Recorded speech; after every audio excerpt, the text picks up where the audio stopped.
Hello, I'm Nola and welcome to my channel. Today is Friday, July the 18th, and I wanted to welcome all of you.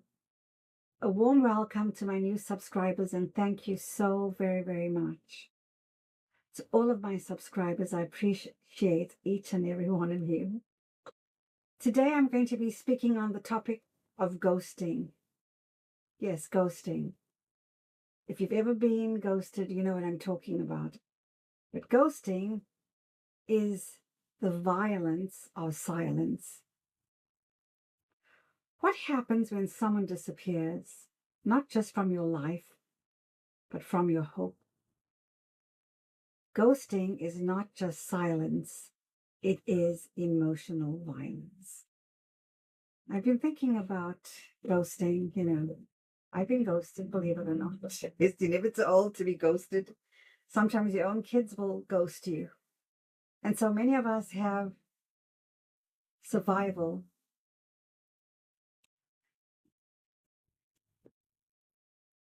And so many of us have survived it quietly. Forgive me for that.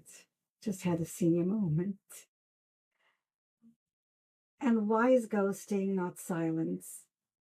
Ghosting isn't silence, it's control, beloved. Ghosting can feel like nothing. No text, no call, no explanation. But it's not nothing, it's control. Yeah. Leaves you and I frozen in a space of not knowing. Should I wait? Should I reach out? Did I do something wrong? Yes.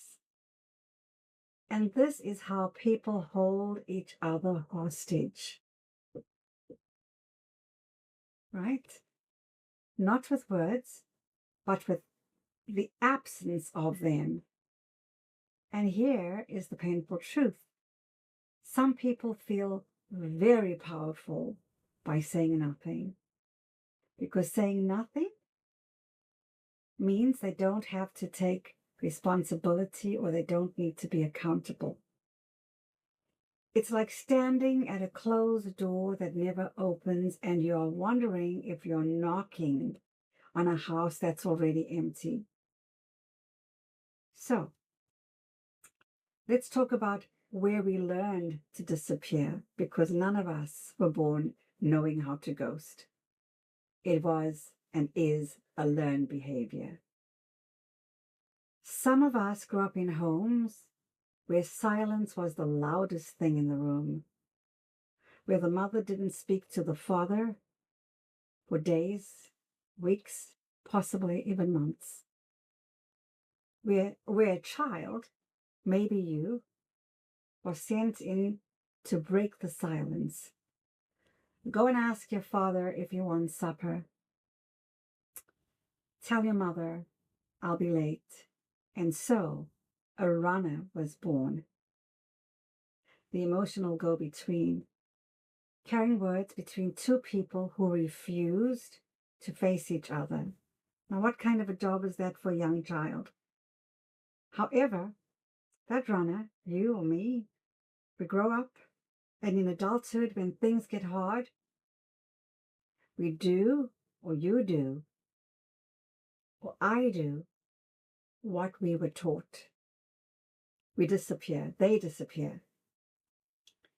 And the child that swallowed all that silence, they grew up choking on their own truth.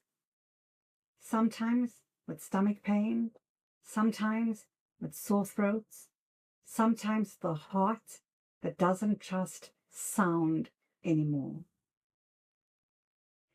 And here, beloved, is why ghosting is so common and so very, very painful.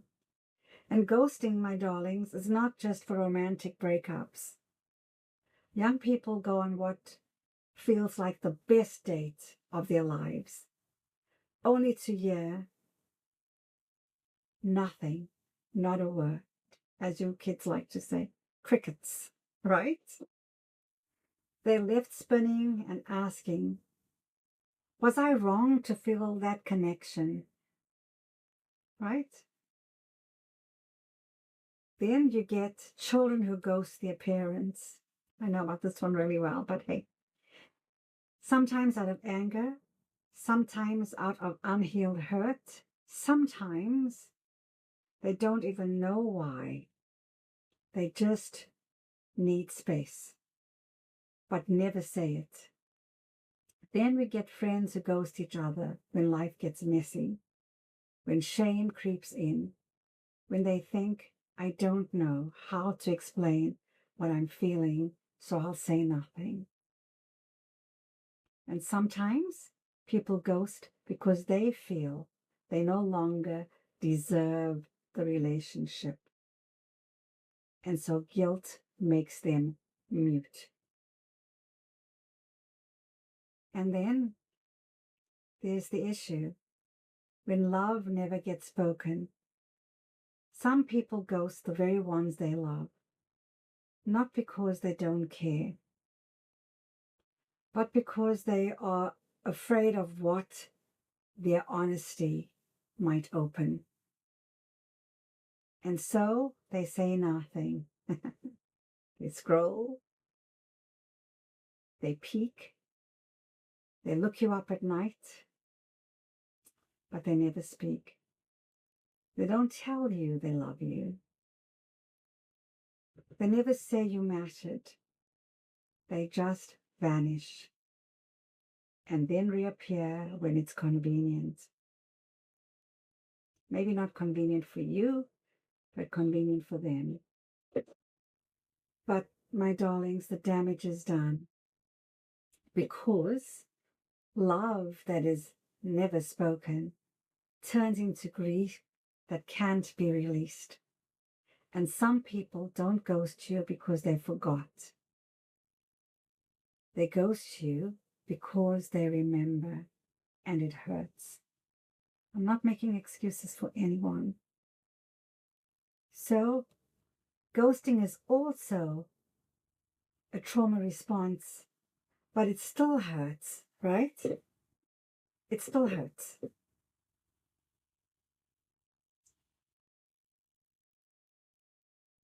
Not everyone who ghosts is cruel.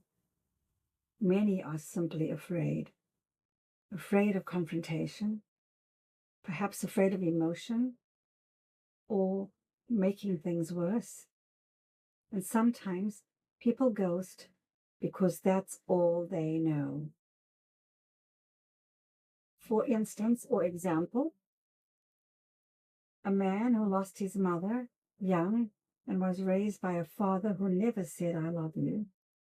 That man may want love, but not know how to hold it. So he disappears, not to hold you, but because he never learned how to stay. You can feel sorry for their wounds, but you don't have to carry them. So the silence leaves scars. Silence leaves scars. So the question is, how do you break the pattern? If this is you and you've ghosted, it's not too late to do better.